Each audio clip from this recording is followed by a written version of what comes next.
Hi, thank you so much for having me here. I'm really excited to share my story because as an international student, I understand all the struggles. I went through it, I promise, and I know it's hard, but I'm so glad that you guys are doing this. It's great to put yourself in situations that give you an opportunity to learn from people and to just hear different strategies that have worked and that haven't worked. So, talking about my background, I got a master's in business analytics from Wake Forest University. It's in North Carolina. That was right after my undergraduate degree. I was an economics major, also at Wake. So, in all honesty, my senior year was really, really hard because I applied to a lot of jobs and I got a lot of rejections. And it sucks when sometimes I made it to the final round, but then they realized that I'm international, so then they couldn't hire me. And as much as that sucks, it did give me tough skin. So, it's important for character development.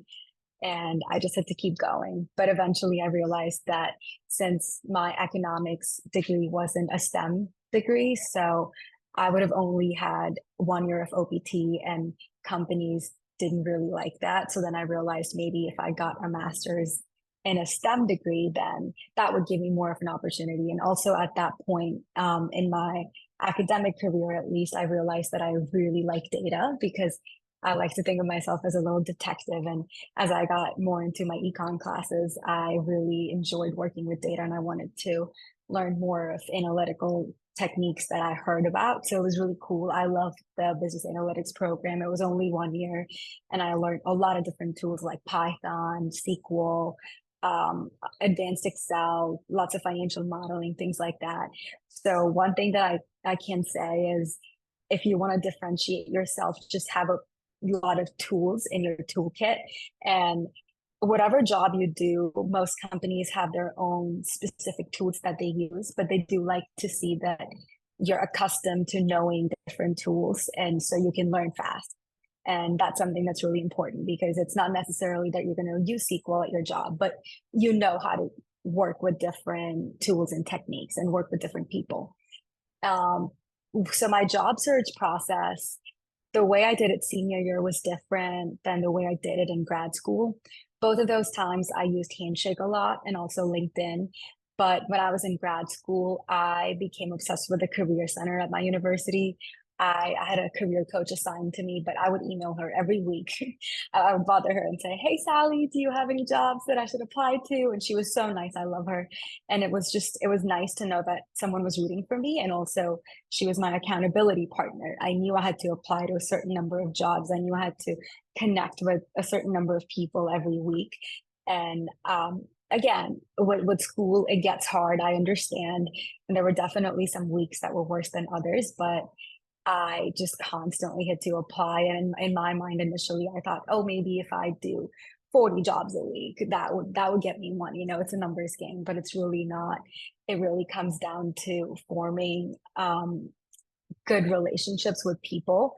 And obviously, it shouldn't purely be transactional. You do want to learn from people. And I've also made so many friends through networking. So just reach out to someone that maybe is in your neighborhood, maybe someone who goes to your university or who graduated a couple years ago. People are really willing to talk about themselves. I promise it'll be a fun little call, just 10 minutes, and you can learn so much about different industries and different jobs that you didn't even think existed. So another thing that I did in grad school was optimizing my resume and cover letters and also applying to very specific jobs that I knew aligned with my background. So I I kind of had a broad idea of what I wanted to be in. I knew that I wanted analytics, but more on the business side. Um, oh, sorry, I thought my video froze. Okay, we're back. So I was looking at specific jobs. So I also used the F1 Hire browser extension. That was helpful because I could just filter out companies that I knew would not be able to hire me. And that made my job easier because out of the, I don't know, 20 jobs that I was applying to a week, I knew that I would not be as likely to get rejected by them just because I'm international. So that was one barrier that I was able to cross. And then moving on, I used Skill Syncer. and other ATS scanner websites. So they'll just help you narrow your word list down to the things that you should have in your resume, and also don't don't try to have every single word that's in the job description on your resume. Just try to include most of them. And in terms of interviews, what I realized was that uh, the people that are interviewing you have seen your resume. They really want to know your story. And how can you tell a story that's cohesive to what you're doing right now, what you've done in the past, and why you want to be there? So it really does come down to storytelling. And when you're talking to an interviewer, don't I know I get nervous too, but don't think that they're rooting against you. They're spending their time talking to you, so they're hoping that it works out too, right?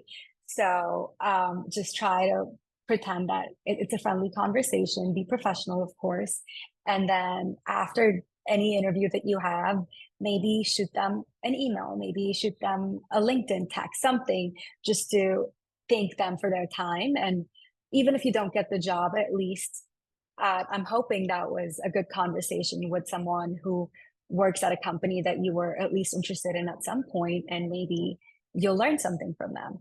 So, in hindsight, of course, hindsight is 2020. But as much as the job search was a big struggle, it also helped me connect with so many different people, and I've made so many friends through that. So, the biggest advice that I can give you guys is to pretend that you're just trying to make friends and you're just networking with so many people, and you're applying to all of these different jobs because yes, one of them will be your dream job, and one of them will probably be the place that you'll spend a lot of your time in. But even if it's not, at least you tried, and that was you trying to do something good for yourself, and you pushed yourself beyond your comfort zone. So that's my little story. I know I talked about so many different things, but I wanted to touch on a lot of different points that have helped me in the last couple of years. And again, I am fully empathetic to everything that you might be going through, but good luck.